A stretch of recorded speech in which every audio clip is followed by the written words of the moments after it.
Parce que les prix de l'essence ont considérablement augmenté et parce qu'aujourd'hui il est primordial pour les professionnels comme pour les particuliers de diminuer les dépenses de carburant, l'éco-conduite est devenue une nécessité.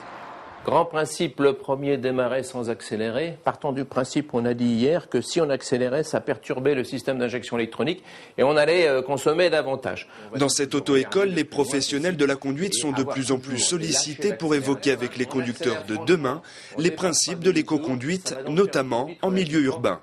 L'anticipation est maximum, il y a beaucoup effectivement d'indices à gérer. Lorsqu'on est hors agglomération, il y a moins d'indices à gérer et une fois que vous avez passé tous les rapports, les économies sont moins significatives.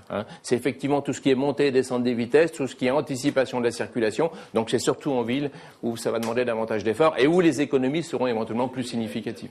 Anticiper la circulation pour éviter accélération et freinage superflus, être vigilant sur les consommateurs de carburant comme la climatisation ou les pneus sous-gonflés, ou encore couper le moteur pour des arrêts supérieurs à 30 secondes. Tous ces principes ne sont pas des acquis et demandent bien souvent aux conducteurs une vraie remise en cause de leur mode de conduite. Tout en assurant la sécurité, voilà, je démarre sans aucune accélération.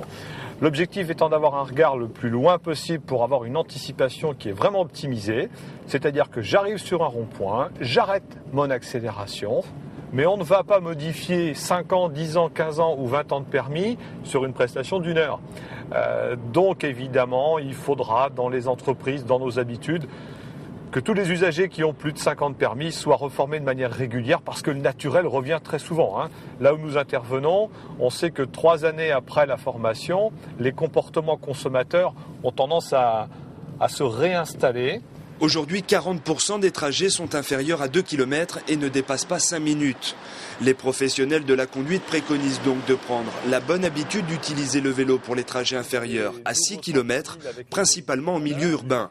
Au-delà de ça, certaines mauvaises habitudes doivent être bannies, comme rouler au point mort. J'arrête d'accélérer, eh bien je vais avoir ma consommation qui est à 0.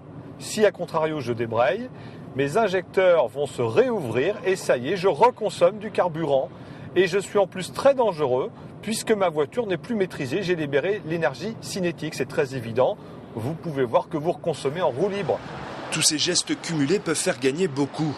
Sur la base de 20 000 km par an et en adoptant l'éco-conduite, un conducteur peut envisager d'économiser près de 500 € à l'année.